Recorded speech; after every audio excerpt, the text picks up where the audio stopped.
choices. That's what I got. In 5 months' time, I'm going to be going to a road course, not too far from here actually, and I'm trying to decide what vehicle I should take. Each one's got their pros and cons, so, and if I had the time and money, I'd take them all, but can't.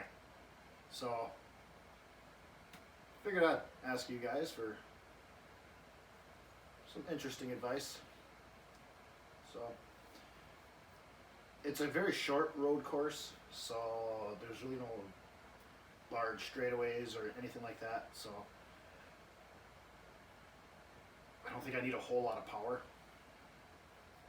But so that's why some of these vehicles are on the list, because I think I could get away with some pretty weak cars. But we'll start off with my 96 Z28 Camaro, which is an option. It's got a 5.7 liter LT1 in it, T56, and well, it's rear wheel drive.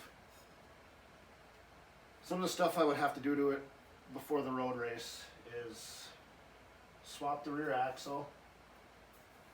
Currently got my 3rd gen Camaro axle in my 96, and my 96 axle is currently in my 85 Z28, my 3rd gen. So I would switch them back. Then I'd probably go through and replace the shocks in the car, front and rear. On the front, they're the factory shocks. Car's got almost 200,000 miles on it. So they're like the original 200,000 mile shocks. Should probably get them anyways. But then in the back, it still has the factory springs, but I did change the rear shocks. I put air shocks in it. Not exactly the greatest for racing, but I did it so I could clear my drag slicks when I go to the drag strip. But those would probably have to be swapped out for something a little better than air shocks. Next would be finishing the bushings. Everything in the front end has polyurethane bushings in it, but I didn't do the rear end because I knew I was swapping axles and I didn't want to stick all those polyurethane bushings into the 3rd gen axle. Because eventually my 85 Camaro is going to get in a 4 9-inch rear end. I have the rear end, I just got to buy the brackets and get them installed and convert it to disc brakes and all that. And gearing and posi unit, all that fun stuff. So it just hasn't happened yet. So I would put the original axle back in the car, put the polyurethane bushings in the rear axle also. Then my idle air control valve would have to be changed. I went with a cheap eBay one years ago, and it didn't work very well. As the car sits right now, I operate it with it completely unplugged, and for the most part it's not too bad, but I should probably fix that the right way. Actually get a good one, not some cheap eBay one. Then go through the fluids. Change the transmission fluid. I usually do that every year in that car. There's an issue with the transmission. It shifts fine. Like driving the car, there's no problems. It's just something is going out slowly. It sounds like a bearing. Probably is. And it makes like when you hear like a bearing going bad, it makes that noise. So every year I change the fluid in it, hoping that it prolongs it instead of just getting another transmission or having it rebuilt. But then I would change the diff fluid, change the plugs and the oil. I should have a good engine in it. The engine that's in it right now is slowly dying. I'm getting a lot of bearing material in the oil, but there's no time this year to have an engine rebuilt, get it stuffed in the car and everything else. So that's why that's not on the list. The car runs and drives as is.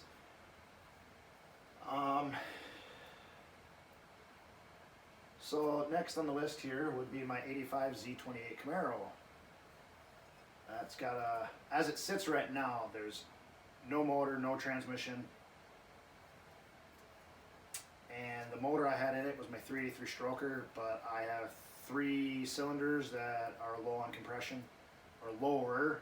It's not, they're like 120 psi, which is still good, but when the other 5 cylinders have 180, something ain't right.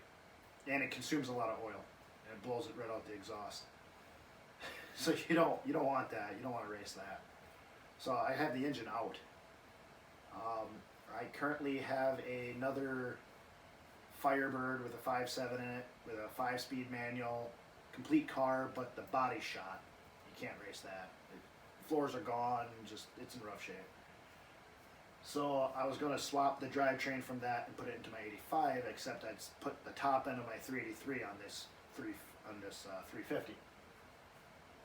So I would have to swap motor, swap trans, pedal assembly, do something better with the exhaust, because as it sits right now it's just open headers.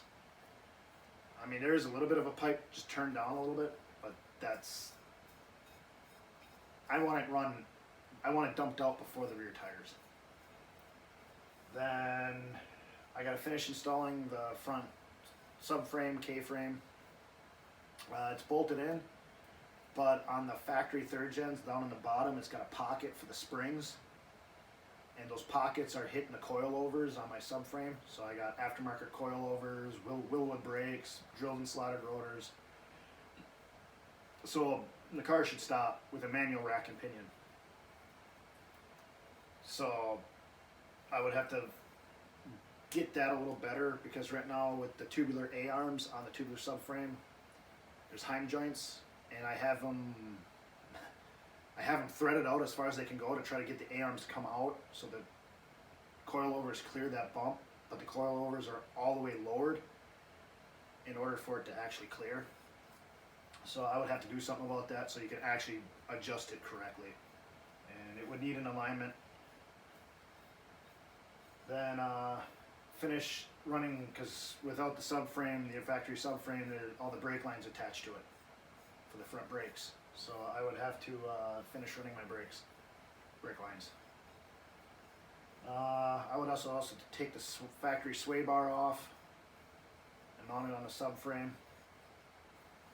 And same thing, oil, differential, trans fluid, coolant. This would probably be, I think, the best car is this next one, which is my 91 Dodge Stealth RT. Twin turbo, all-wheel drive, 5-speed. As it sits right now, that too has no motor or trans in it. I have a motor over there out of a 97 3000 GT SL. And I still have the all-wheel drive transmission and stuff. I would have to switch some stuff over for my twin turbo motor, and I would have to run lower boost because of the higher compression, but I would have to put that motor and trans in. It needs new carrier bearings. I have lowering springs for it, like the 85 Camaro I don't want to lower because I want to be able to fit drag slicks in the back, and the 96 that's normally like my daily driver, and I don't want to drive something lowered daily because I live out in the country. Roads aren't the nicest. But the Stealth I'm willing to lower, so I actually have lowering springs. I got them installed on the SL front struts. The rear struts, they don't fit because it's an SL and not an RT or VR4. So I gotta go get new rear struts without the springs so I can put the lowering springs in them. I would eventually like to do coilovers, but that's just not in the budget right now. That would need an alignment, and I would have to finish making my battery box in the back. Then fluids again, oil, coolant, trans fluid, differential fluid, transfer case fluid.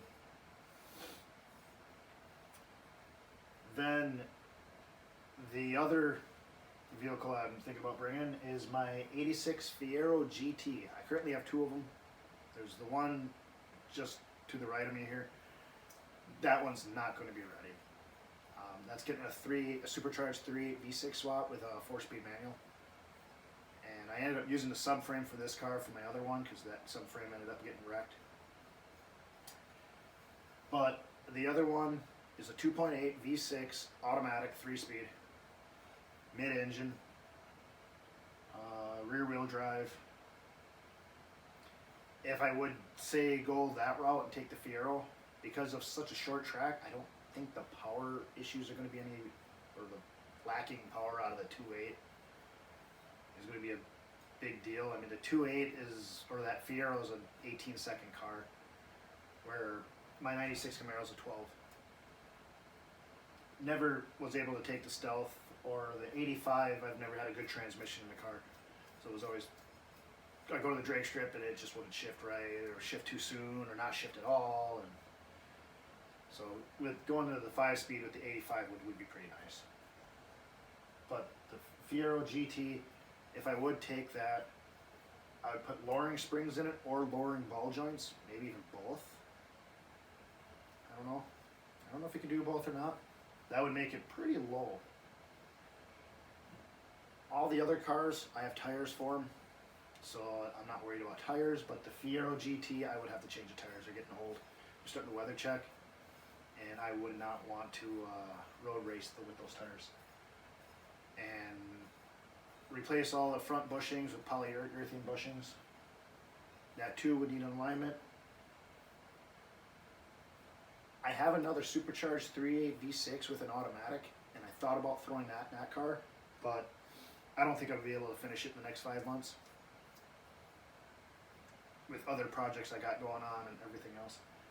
So that would not be an option, but if I could get my hands on a 3.4 out of an F body, fourth gen F body, so 93 through 95, all you got to do is relocate the starter holes, and literally the intake from the 2.8, throttle body, all that stuff will bolt right on to the 3.4. And I'd be glad to do that. I think I could get that done in a weekend.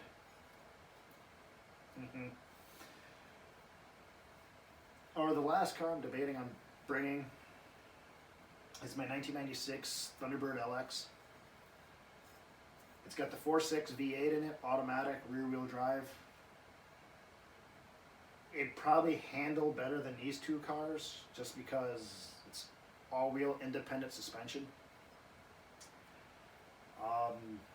In order to get that car ready, I would have to change the intake, do the plugs, and when I change the intake, I go with a PI intake. Right, PI? Yeah, PI intake. Power increase or power improvement intake or something like that. And then the same thing, I would have to go through all the fluids in the car.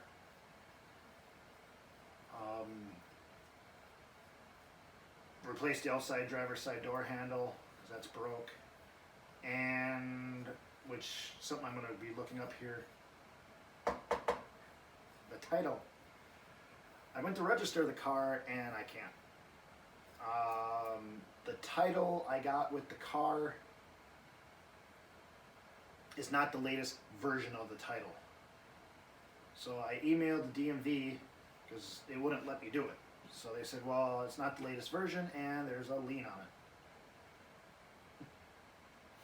So apparently the guy had copies of the title prior to putting the lien on it, because usually a lot of places when you put a lien on it, they'll keep the title.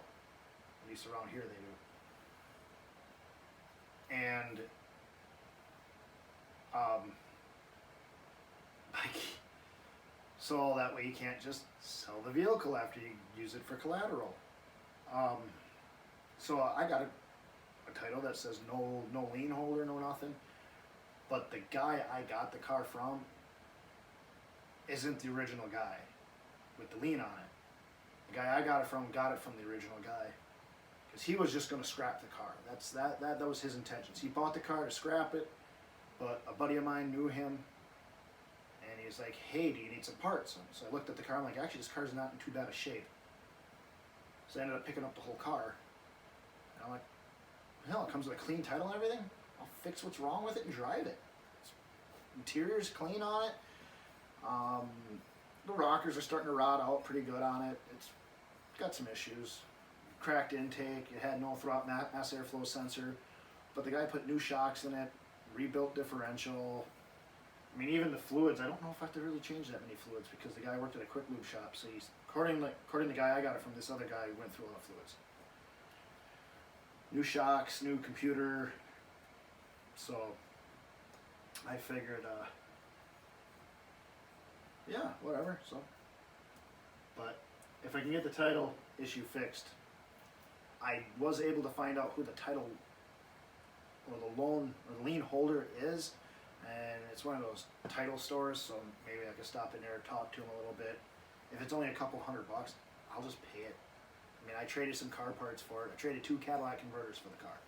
So I have zero money in it right now, minus the mass airflow sensor. So it's like, if I can get away with that, I'll do it. But, and that's if they do it. I mean, there's a lot of ifs. Hopefully they don't want the car back. Hopefully the guy didn't like default on the loan. That would suck. So I'll have copies to the vehicles playlists down in the description. Yeah, I mean, like I said, if it was up to me, I'd take them all. So I guess, yeah, tell me which ones you guys want to see, because any video footage would be posted on the channel. So I'll have a, trying to think, I think it'd be up in this corner here, a little icon you can click on. It'll drop down and there should be a poll. I think you can still do that. I don't remember if you can still do that or not. But yeah, that sums it up.